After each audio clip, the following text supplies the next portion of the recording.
Well, good afternoon, everybody, and welcome to our first event as part of the PACE Professionals in the Field speaker series on personal branding. So exciting to welcome you all. I just want to mention a little housekeeping before we get started. This event is being recorded. We just want to have this great information to share with folks that can't be here today. So I just wanted to let everybody know that. My name is Amy Weinstein. I am the PACE Program Manager here at UMass Boston. And I'd like to start by thanking our event co-sponsors, the Office of Career Services and Internships. And I see Mark Kenyon out there in my little window, our director. Thanks for waving, Mark.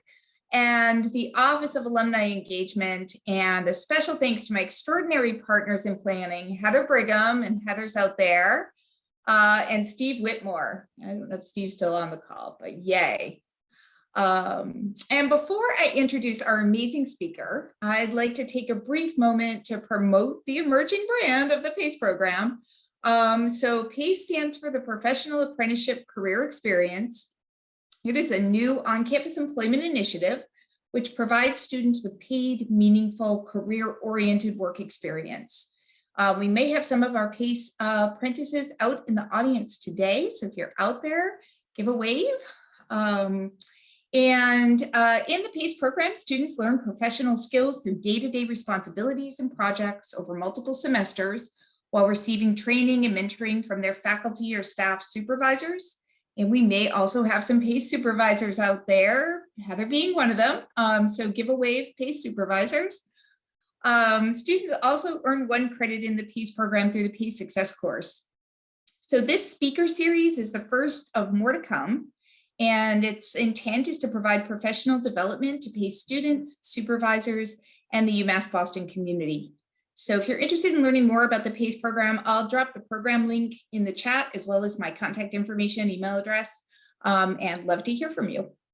And now it is my pleasure to introduce Megan Delage Sullivan, UMass Boston's Vice Chancellor of Marketing and Engagement, who will share her expertise on personal branding.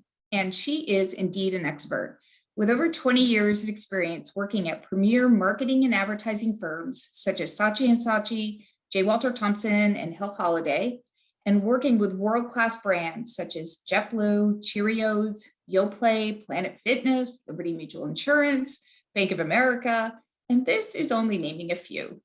Megan constantly questions the status quo, believing that great work drives results, and that we are only successful when we truly integrate our teams. So please join me in welcoming Megan Delage Sullivan. Thank you.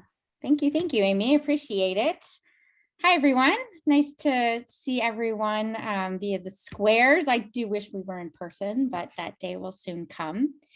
I'm going to share my screen here. And then we'll get started. Thumbs up if you can see a thumbprint, basically. Okay, good.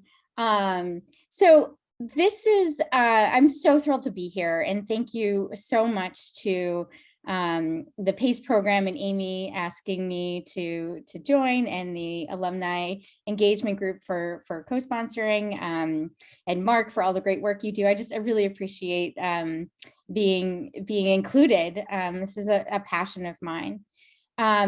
This is an open discussion. I have some slides because I think in slides. It's a terrible habit, but it's the way I think, that I want to share with you. And like I said, it's an open discussion. So if you have questions, please feel free to pop them in the chat, and I'll try and pop over there. And I'm sure others can flag me down if there's a question pertaining to a particular slide. But this is, I will get as much out of this as you will, I hope. And a conversation is always better than a monologue. So please feel free to chime in.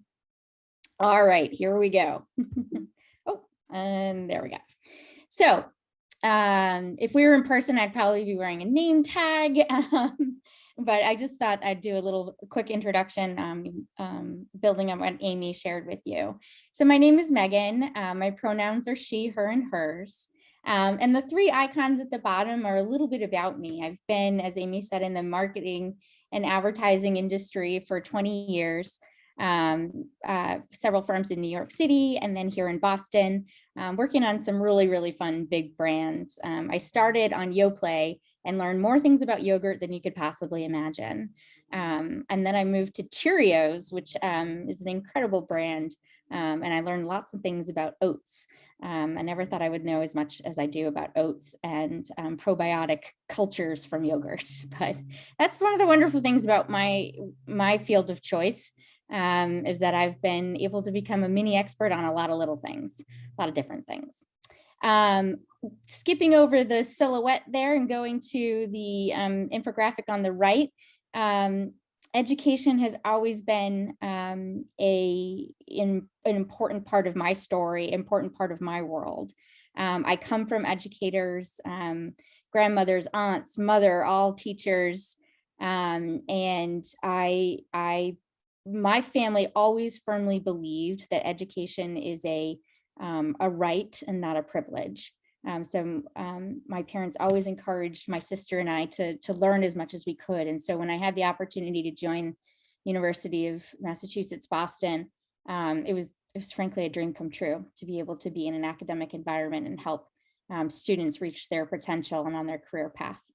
And then finally, it's not all business. I'm a mom. So that's part of my story. That's not a silhouette of me or my children, but thank you to Google for all your wonderful iconography. But it's part of my story, it's part of me. And like many of you, during the last 15 months, I've been juggling a 4-year-old and a 6-year-old throughout my days. And I'm sure everyone's had many things to juggle. So enough about me, let's get into it.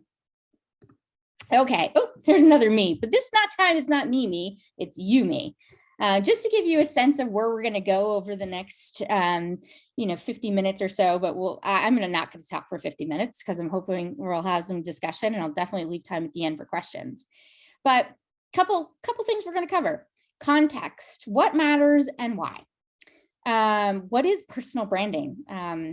Branding's not a dirty word. I know it's, it has a lot of connotations, but we'll talk a little bit about why it's important for you as individuals on your career path. Building your story. I've got, and that coincides with the tips and tools. I think when I was thinking about speaking with everyone today, I said, well, I could tell them a lot of things, but maybe sharing a few actual tools that I use for branding a business, but also thinking through my story. And so hopefully some of those tools will be helpful for you. But first, before we do anything, regardless of all the things we're going to talk about today, and any tips or advice or anything you hear from anyone related to your future path, your future growth, this quote from Oscar Wilde is a classic in my book. It's something that we really all should keep in our minds. No matter what, at the end of the day, the most important thing is to be yourself. Everyone else is already taken. I just sort of love that twist on it. I think it's kind of great because I think we hear a lot of times, be yourself, be yourself. But that's really what you should focus on. Your story is yours and it's never been told before. So always make sure you anchor it, anything you do, back to who you truly are. So getting into the meat of this, the context, and why does personal branding matter? Why does any of this matter when we're looking for jobs, when we're looking for internships, when we're looking for just to join an organization or be part of a group? And I love this visual. It's kind of a strange visual, but it's an important one. And what this visual says to me is it's a visual description of all the progression of man, obviously. And it starts to hint at some of the tools that we've used. And as we've moved into this modern society, I mean, it's very purposeful that last image on the right has a smartphone on a person's head. We are living in an all-consuming world of digital and social media. and information overload. And because of that, it does change how we think about how we present ourselves, how we carry ourselves, and how we ultimately brand ourselves. Just to take you back in history, not that long ago, when this is not an actual picture of me graduating from college, but this is a very true articulation of my experience. So when I was graduating from college, Facebook was just being invented. Email was I just got a .edu. I had no idea why it said .edu, but I got an email. But I didn't receive my syllabuses via email. I had to buy books. There was nothing digital, like I went to the library to get the books. And so how this relates to this picture is when I was looking for jobs, I was actually sent to a room in the career planning center of the university I went to filing cabinet. And I was looking for marketing. So I looked for M and all the way in the back of one of those drawers was one piece of paper that talked about a potential internship. And that's really how it was done. And then, I typed up something and faxed it in. It was just a very different world. Now, everything's digital. Everything is constantly coming at you. We have an incredible career services group that can help you, but there's also a lot of tools that are already out there digitally as well. And this image is meant to give a sense of, think about those hiring managers that are out there and how inundated they are with individuals, with individual stories, with resumes, with everyone wanting 30 seconds to 5 minutes of their time. This digital evolution that we now live in and you've grown up in has changed the way in which people look for jobs and the way they talk about themselves when they're interviewing for jobs, and the broader spectrum of how far your brand actually reaches. Couple stats, love stats. Stats are helpful. 90% is the number of employers who find social media important when they're evaluating candidates. Now, all of this is from a survey that was conducted in April 2020. 79% number of HR professionals who have denied a job to a candidate due to inappropriate content on social media. 95% number of employees who consider an elevator pitch or your story really important, especially in this remote hiring world. I think I know we're on Zoom, but there's Zoom fatigue, and you have to get to your story quicker in this type of environment and while you're interviewing. Okay, so what is personal branding? The basic level, right? I always go back to like the dictionary or Google. What is the basic definition of personal branding? Well, it's a combination of, gotta love a Venn diagram, how you see yourself and how others see you. And in the sweet spot is your personal brand. Now that seems simple enough, but figuring that out and articulating it is the challenging part. And that's what we'll talk a little bit more about today. The good news is, or maybe the bad news, depends, you're already doing it. You've been doing this since you were born. You may not know that, but think about how you walk around every day. Most likely, probably all of you, if not the majority of you, walk around with a mobile device. Your mobile device itself says a lot about you. Are you an Android person? Are you an iPhone person? What does your phone cover look like? That in itself tells a whole story about who you are, because there's millions out there that you can choose from. And you chose whatever you chose, whether it's I'm a mom, so I have a picture of my kids, or I really don't want to break it. And safety is very important to me. So I have like it's like almost in a lockbox. Everything like that is starting to tell and signal to others something about who you are. Think about what you wear, right? I got the Adidas hat in here. Do you choose to wear a sports hat? Do you choose to wear no hats? Do you What type of backpack do you carry? Or do you not do the backpack, you do the laptop bag? All of those different signals are part of your brand story.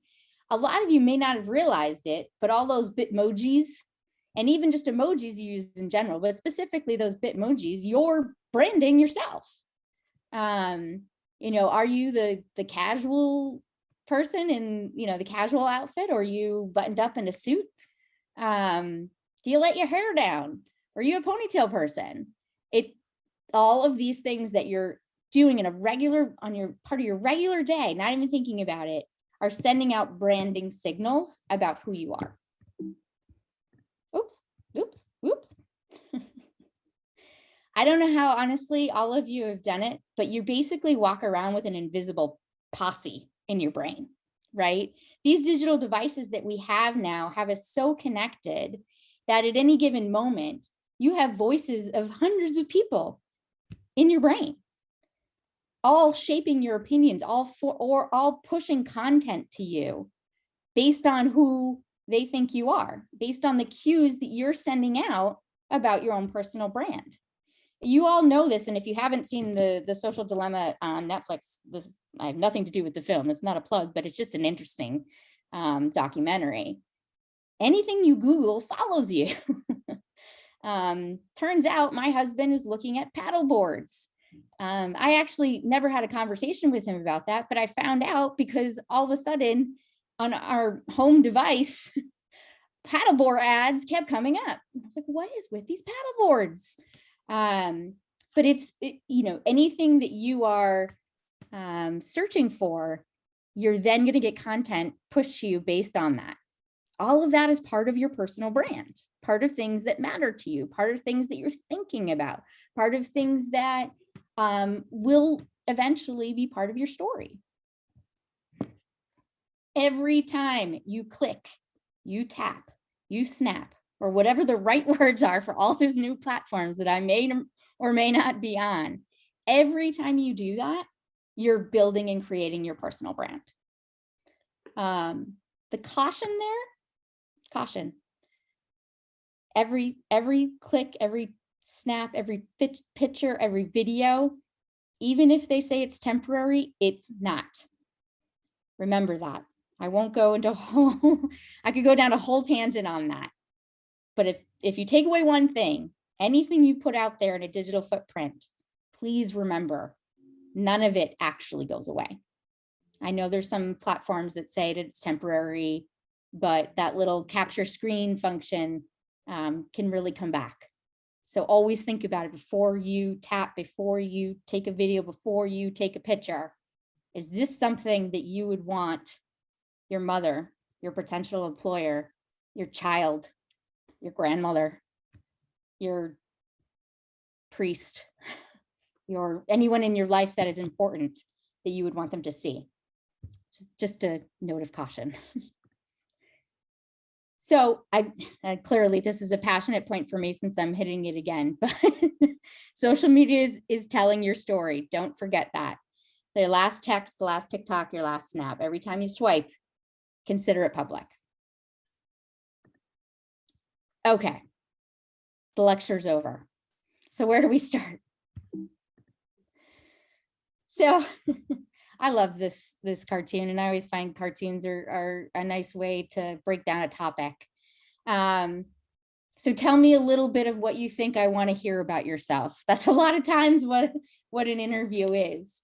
But at the end of the day, what we're trying to help you with today, and all the incredible leaders here that help you in career services in general, is how do you get to a point where you confidently can tell your story, and how you can understand the audience that you're in front of. And we'll hit on a couple of those topics. So me, myself, and I want to take you through a couple ways that you can start to get at my story, your own story. They're really simple questions. They're not simple answers maybe, but they're simple questions. Who am I? What I do? Who I help? What can I offer? Or what do I offer? What problem can I help solve? These are all the things that you should be thinking about as you're going out looking for a job, an apprenticeship, a research opportunity, even just joining a local group, whether it's work related or not. So here's one of those tools I was talking about. And you can tell I'm a marketer because we like to do a lot of things in triangles. This is something that we do for when we're building brands all the time. When I worked on, JetBlue or, Bank of America or De Beers, we did these types of brand triangles, and they help break down in simplistic ways the tenets and all the different pieces that make up a brand. And so you just simply apply basically the same logic to an individual to help you categorize and think through your assets. What makes you unique? So start at the bottom, because the top gets lofty and that can be too overwhelming, but start at the bottom. What are my, tangible assets? What are my pronouns? If nothing else, start there.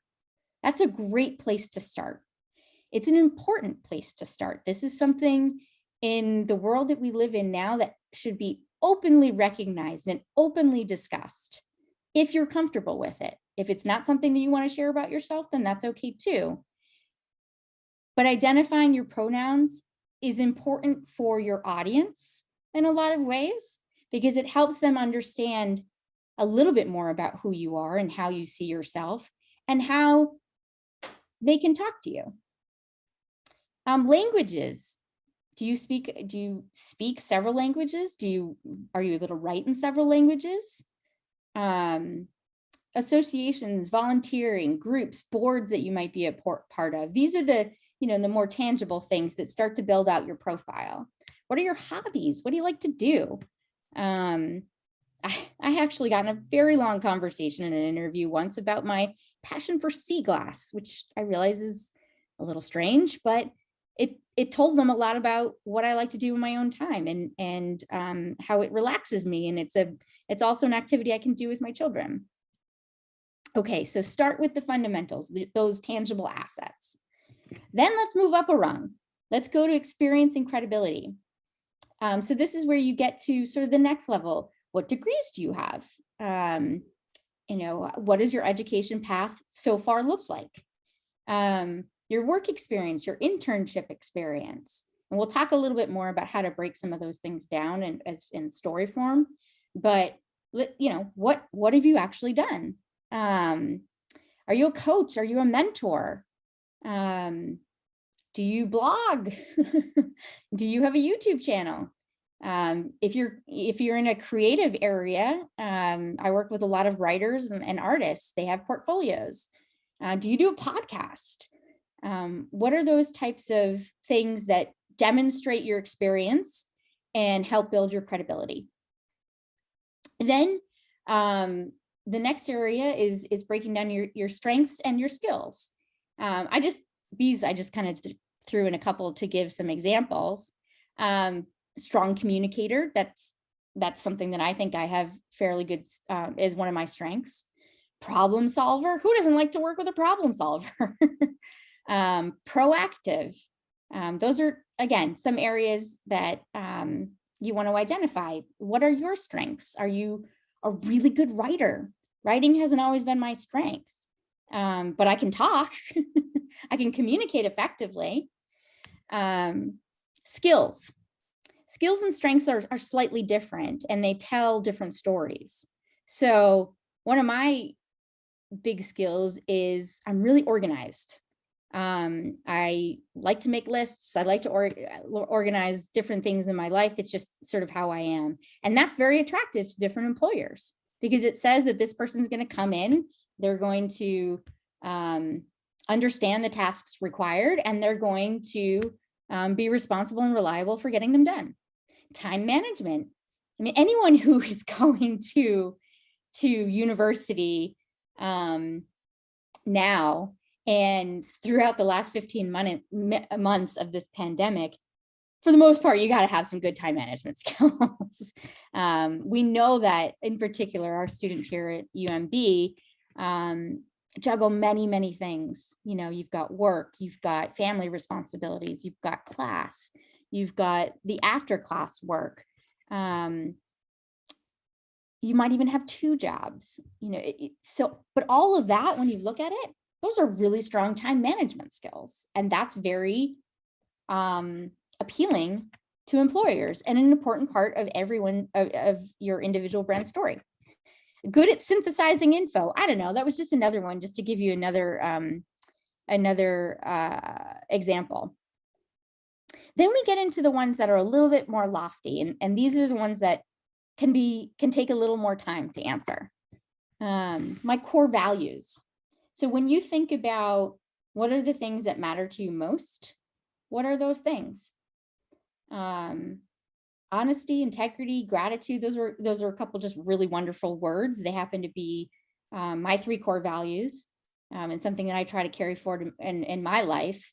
But this says a lot about who you are and what you will bring to any organization, group, or employer that you join.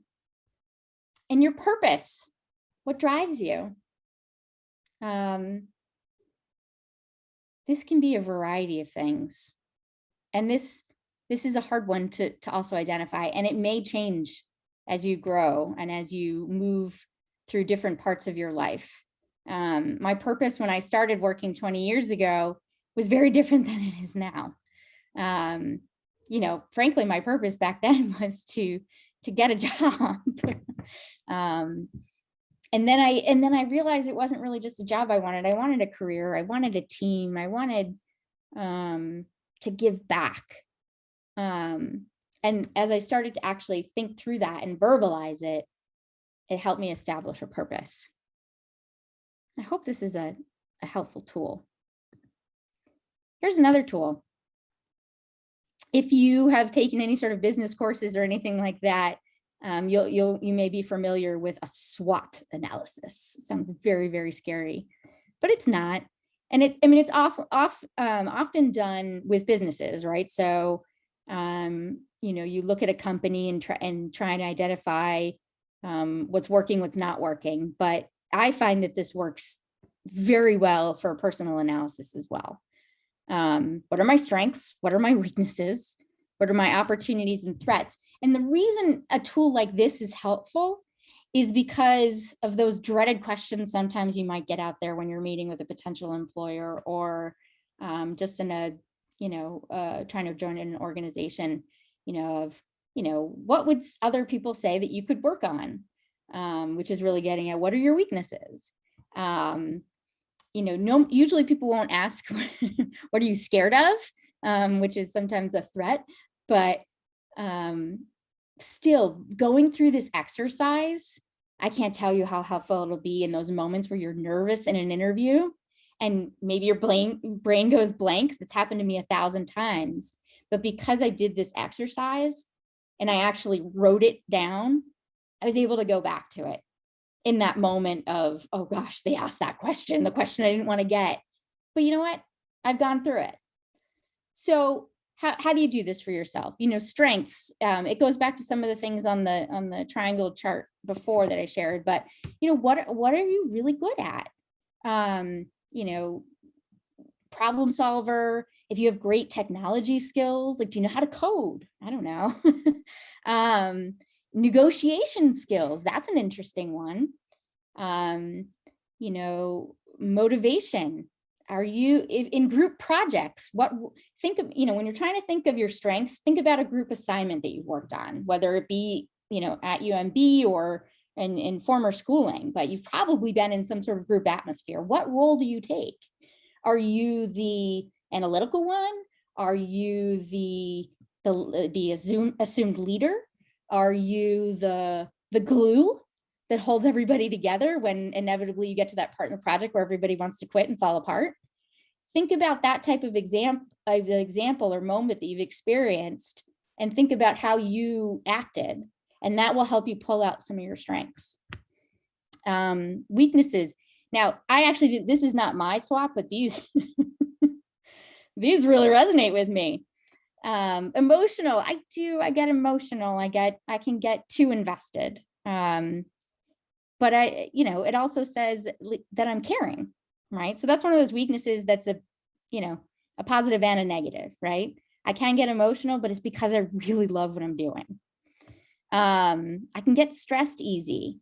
And you can talk about that. You know, that's okay to say, especially in the world that we're in right now. I mean, anxiety, that word is just pervasive.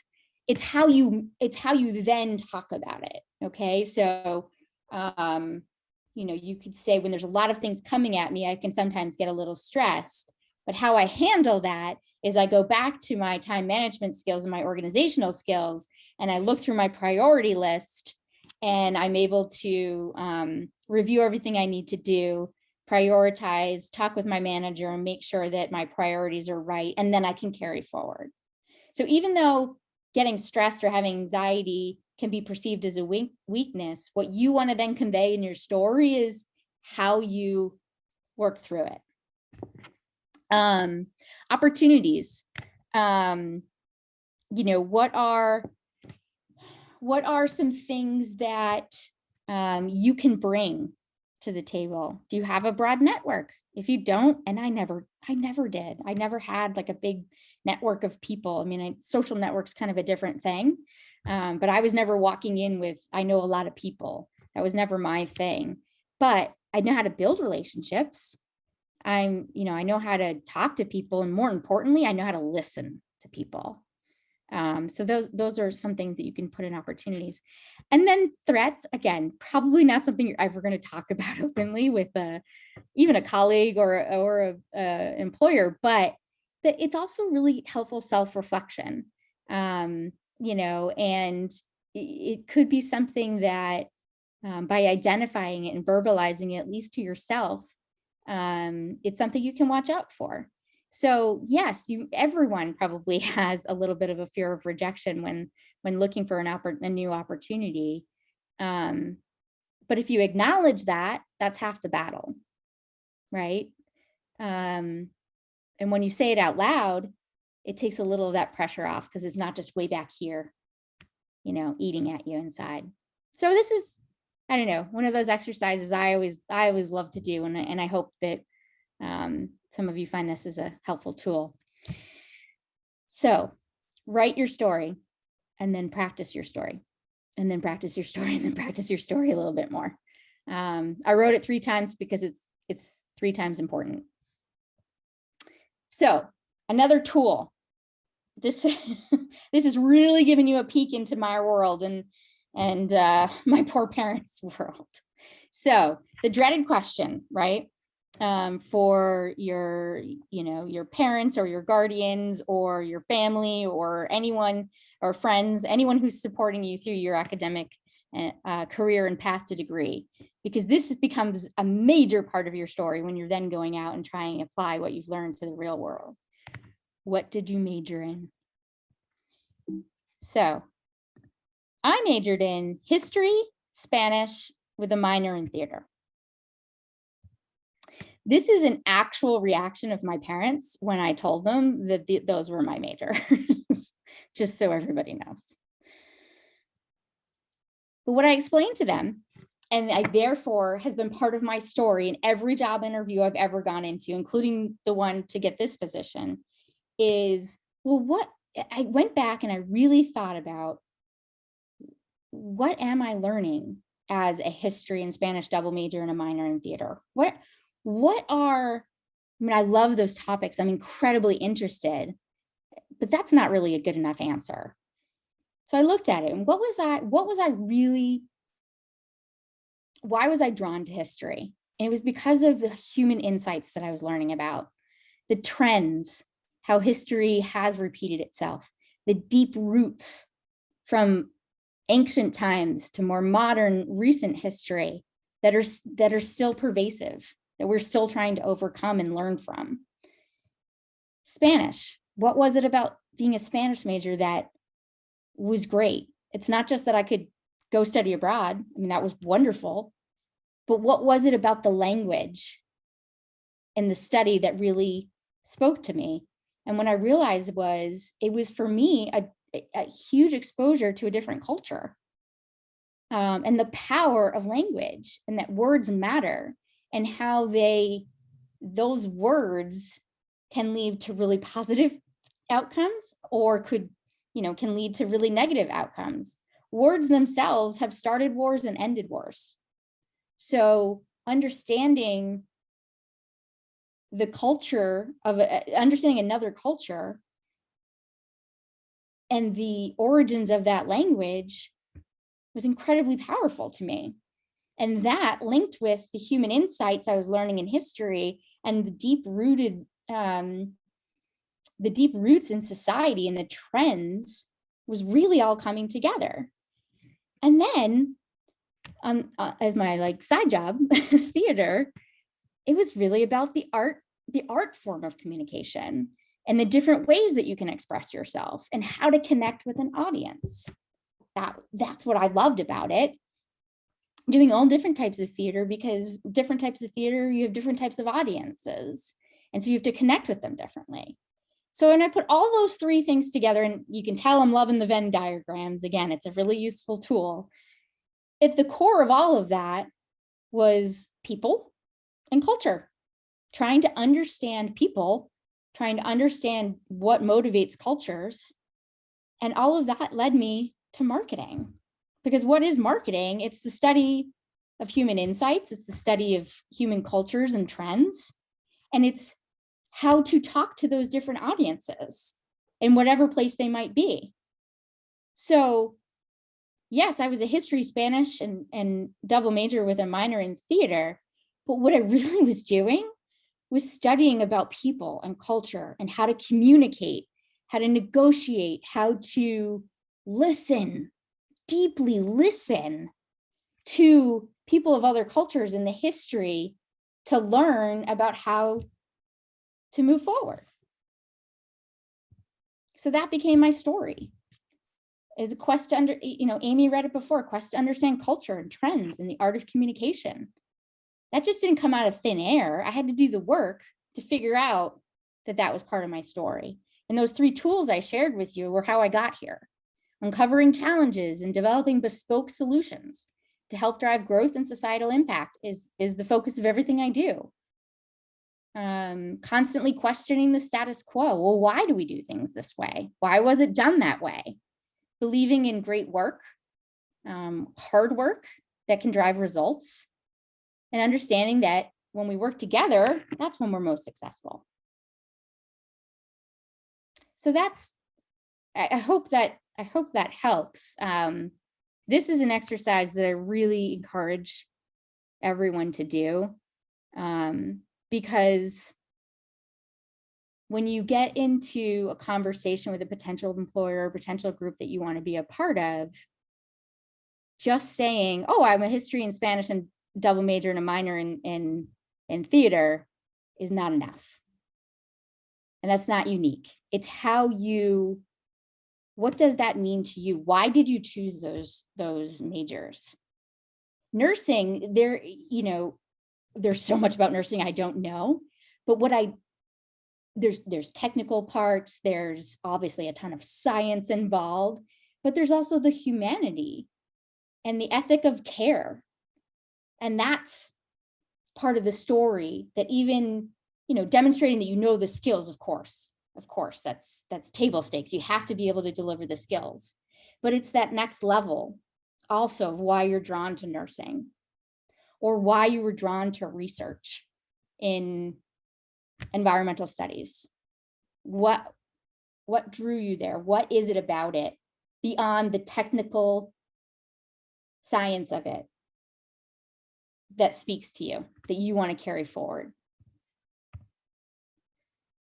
We're almost done. I don't know if anybody's asleep yet. I hope not, but understanding your audience. Honestly, there's a couple things in here. Well, I'll say if you remember nothing else, but understanding your audience is important. Okay, this is a great cartoon. My name is Bob, but I'm more than that. I'm a personal brand. My core brand value is authenticity. My product is thought leadership that I promote as content all day long to followers influenced by my platform. Look, buddy, I just need a name for the order. And then of course it says boob. Understand your audience. Not everybody needs to know everything about you. And more importantly, the number one thing about understanding your audience is listening to your audience. There's a time and a place for everything. And knowing when it's the right time and it's the right audience will help you be more successful, will help you be successful. So again, you can tell, where I draw from, but I do think these little cartoons are hopefully really drill in the points. What you want to say and what they're interested in aren't always the same thing. You have to find that point in the middle that's the relevance. So 4 things I would say about that. Identify your key professional experiences that you want to communicate about yourself. Using some of the tools that I just shared with you. Write them down. Know them by heart. You don't have to have 10. And unless you've got 20, 30 years experience, nobody expects you to have 10 things. Even if you just have one experience that launched your passion for a particular area, then talk about that and never apologize that you have just one. If that's what you have, then that's what you have, and own it. Connect your personal story to how you fit the role. So when I walked into University of Massachusetts, Boston, to interview, I truly think maybe the reason I got the interview was my dreaded cover letter. Now, Mark will get mad at me. I'm not a big fan of cover letters because it's just very stressful, but they matter to a lot of employers. And I, for years, wrote those cover letters that were, pretty cut and paste. Okay, I'm trying to think of another way to say it, but formulaic and generic. But when I was applying here, and maybe it was because I was just in a different headspace, had a few more years experience, but I was also I really wanted the job in a different way. It was a lifestyle, a life ambition, a goal for me to be in this space. And so it mattered more. It just was, after all the years of experience I had, it was something I really wanted deep in my core. It wasn't just about adding a different thing to my resume. It was about being part of something. And that's what I wrote about. And it was first person in a different way than I'd ever written a cover letter. The cover letter before had been full of keywords, right? And because my field's marketing, it was all kinds of the buzzwords that people think you want to hear, or I thought people wanted to hear.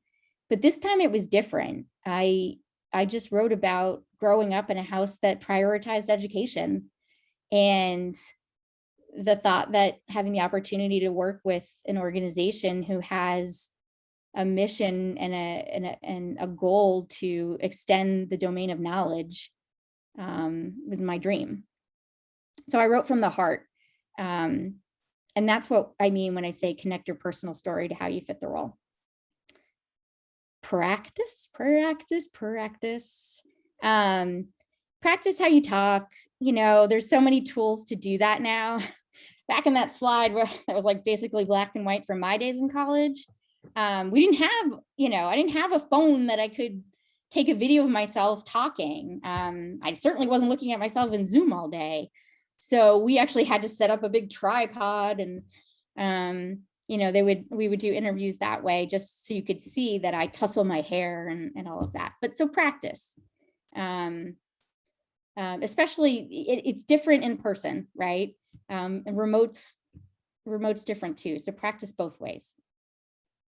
And this number 4, I can't tell you, is really important.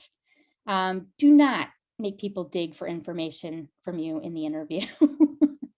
I know interviewing can be really hard, and you might get there and freeze, or you might get there and be, really uncomfortable and shy, and but you won't be doing yourself any favor. You've done all the work to get there. Getting that interview is a really big deal. If you get to that interview, don't make them dig. When they ask you a question, you don't have to go on and on forever. Right? And there's an important line there. But the one-word answers, or, oh, so tell me about your major, goes back to what we were just talking about. You could answer, oh, I was a double major in Spanish and history with a minor in theater. You could do that. Or you could talk about, well, I was a double major in history and Spanish, but let me tell you why.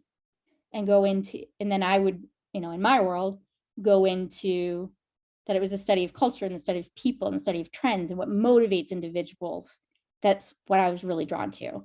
So hopefully you can see the difference there. You don't have to go on for an hour about that, but just saying, oh, I'm a nursing major, period.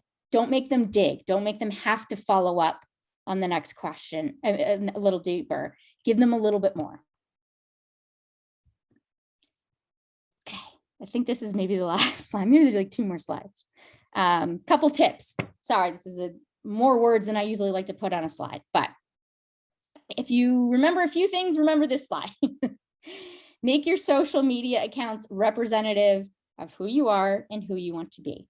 I am not telling you to create a ghost platform. I'm not telling you to be inauthentic, but I am telling you to look at your profiles, look at your feeds, look at your privacy settings, and determine whether or not that's how you want the world to see you. I got lucky. In college, we didn't have this. So there aren't any pictures from my 21st birthday. There aren't any pictures from the fraternity houses that I went to. Those pictures just, I think they were like throwaway cameras, but they're not digital. They just don't exist. But that's not the world you live in. So make sure your social media is representative of who you are and who you want to be. Take a moment today or whenever you have time, Google yourself. What comes up? How do you feel about it? What can you do about it? These are things that employers and organizations are going to do. When accepting a new job or joining an organization, this is something you might want to ask your employer, but effectively you become a representative of that brand. So, if I went out and did something absolutely insane, I'm representing the University of Massachusetts, Boston. And I've seen it time and time again where, yeah, but it's my personal handle, right? It says Megan right up top. It's my handle. Yes, but it's a public profile. And I'm an employee of this company. I'm an employee of, when I was employee at Hell Holiday. If I was talking publicly about, badly about a competitor, that reflects bad on Hell Holiday culture. So remember that your actions and your words do become representative of the brand that you associate with. When interviewing, remember that the energy you bring is what they expect that they're hiring. So be yourself. If you're not Pollyanna and gonna be a super crazy cheerleader, then don't do that in the interview, because that's what they see in the interview is what they're expecting that's gonna walk in the door when they hire you. And remember, you're probably not gonna start at a CEO position, okay? You're probably not gonna start at the top, but that's okay. You have plenty of time to learn and to grow into more senior positions. It's how you approach and how you handle those entry-level positions that's going to shorten that path. If you go in willing to try different things, willing to help, without a chip on your shoulder, your path is going to move much quicker. And lastly, try not to overthink all this. It's a lot of information. I know you've all worked so hard and want to have incredibly bright futures, and you will. You've been prepared very, very well here at UMass Boston. But the path to success is not linear. It's just not. I know what I wanted in general, but specifically, and the journey I took to get here was wild and crazy and round and round. So just remember that there will be pivots, there will be turns, and that's okay, because it's all part of it, and it just increases, it just adds to your story. And with that, I will stop sharing. And I apologize, I haven't looked at the chat. So Amy, I don't know how you want to manage this next part. I know we only have a few minutes, but I would love to answer questions if that makes sense. So I'm going to turn it over to my brilliant colleague, Heather, who is going to inform our Q&A. Happy to jump in here. Okay, if anybody has any questions, if you want to use the hand raise reaction, we'll do it that way. And while that's happening, Megan, I'm gonna throw a question out that came in from when people registered. And one good question was, what events, organizations, books, or other people do you recommend we follow up with to learn more about how to better brand ourselves? It's a great question. You know, quite honestly, I'm going to admit, and I'm going to be honest, I'm going to be true to my brand. I haven't read a ton of personal branding books.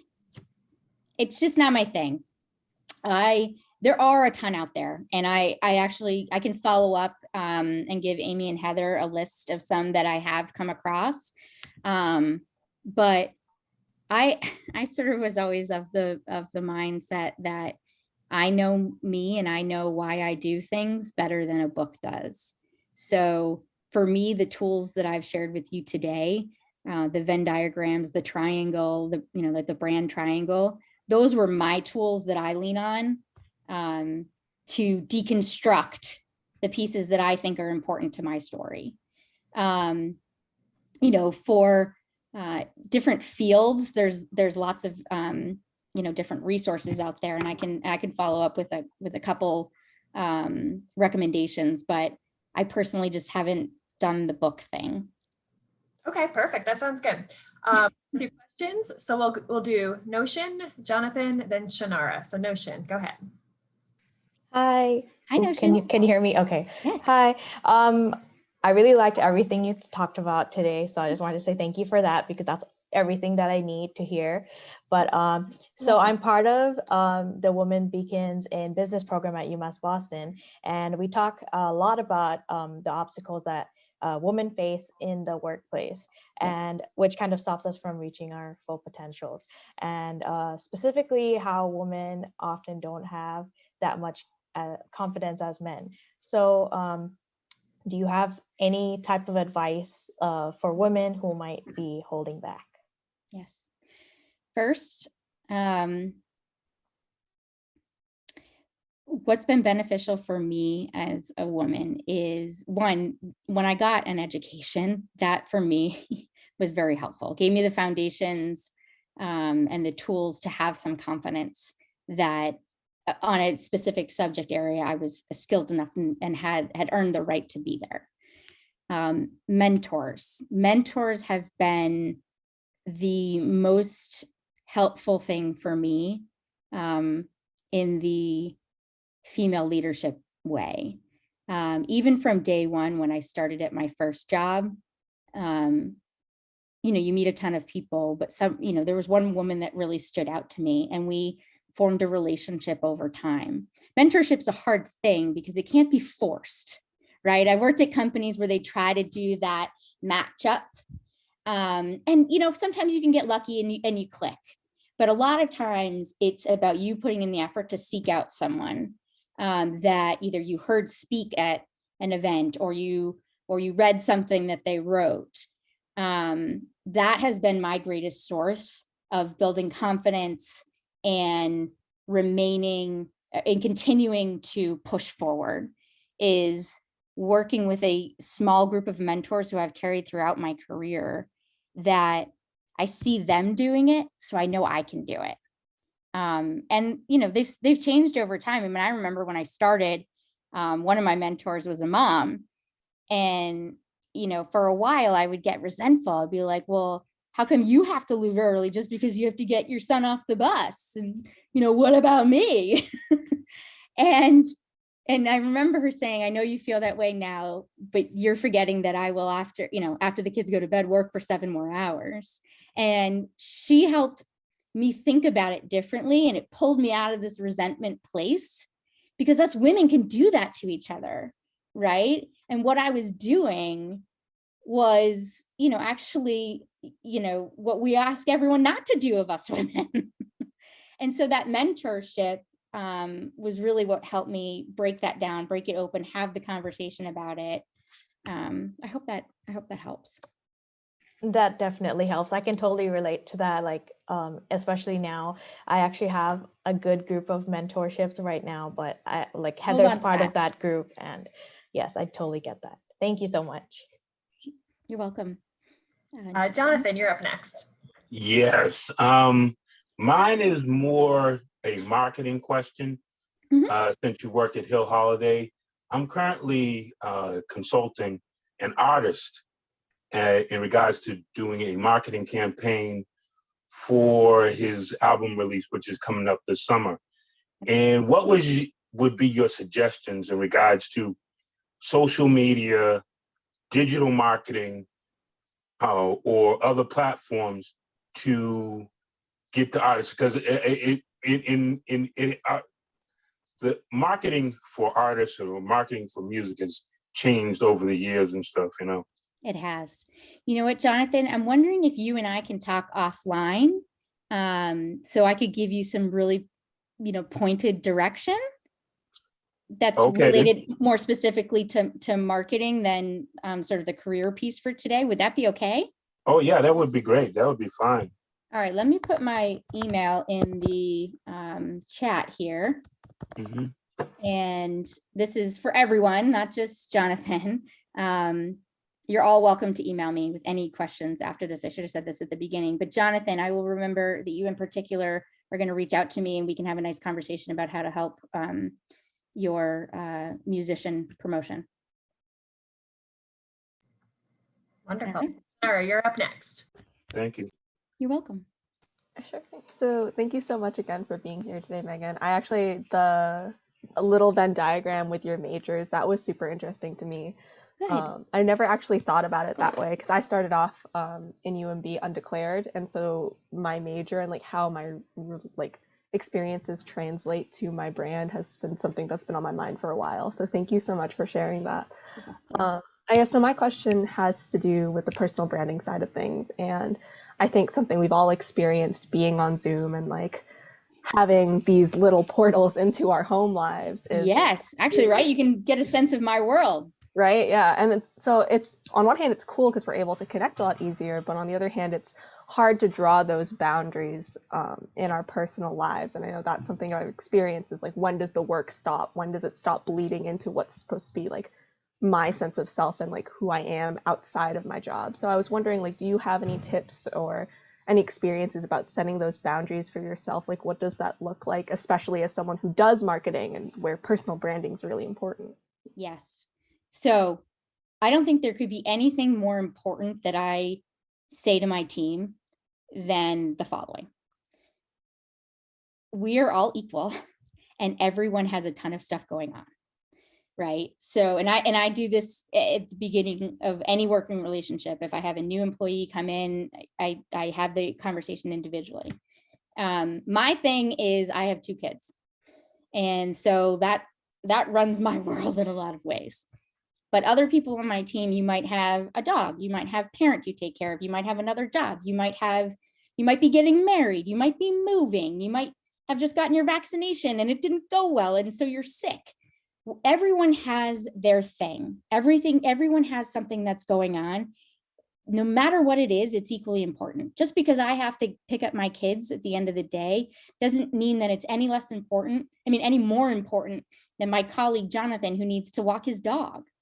All of those things are critically important.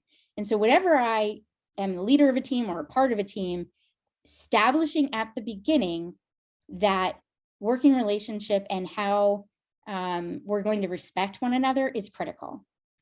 We all need boundaries and we all need to be able to turn off. I think we're much better when we're able to do that. So with my teams, part of my brand is we're all adults. You do your work, you get it done, and that's it, right? We have to respect each other that way. You take your time off. You have to take your time off because at some point you become burnt out and that's not helpful to the team. No one's ever going to say, after 20 years of a career, wow, that was amazing. She saved up all her vacation days and never took them. Like there's no glory in that. It becomes, a lot of times it's an individual thing, but for me, setting those boundaries with my team. And this was something I learned from one of my mentors when I started, because when I came into the workforce, someone who I reported to had the same approach, and I've carried it with me throughout because it meant so much. And you know what? I probably worked 2 to 3 times harder because of it, because I was given that equality, because I was given that flexibility, because I was given that courtesy, that humanity, that it's okay to turn off. And in fact, it's important that you do. Sometimes I work a little harder because I respect that person for setting those boundaries. So you have to set them. You have to communicate that you've set them. That's the other thing, right? Especially in this world of where is everybody? I don't know where people are. You know, there can be a quick perception of, oh, well, they must not be doing anything. You know, it's a nice day. They must be sitting outside. No, I trust them. They're an adult. They work hard. They're just setting their boundaries that they're going to take a walk this afternoon and they're going to be offline for a little bit. And that's okay, because you know what? They'll do their work whenever they need to. They either did it earlier or they'll do it later. So that's always been my approach. And I find communicating that and setting those expectations at the beginning is actually one of the greatest motivators of a team that you can have. I hope that answered the question. Yeah, no, that was awesome. I'm definitely going to remember that. Thank you. Good. Awesome. I think that might be it for questions. Okay. A few just quick housekeeping things. There's a link for MAP in the chat. So if you want MAP miles, be sure to sign into that. And there was a few questions about whether this content can be shared after. And the answer is yes, it's a recording. So we will email it out to everybody who registered, whether you attended or not. So you'll have this afterwards. Yeah, I'm happy to share the slides too, if that's helpful. Perfect. Thanks. And I just want to say a huge thank you to Megan for her time and just sharing such important and relevant information. I've been doing similar work, helping students for years, and I learned a lot today. Okay. So thank you for that, and how to communicate and use those Venn diagrams a little bit more strategically. So thank you so much. Really appreciate you being here today, sharing this great information. Thanks for having me. I hope to see you all in person soon.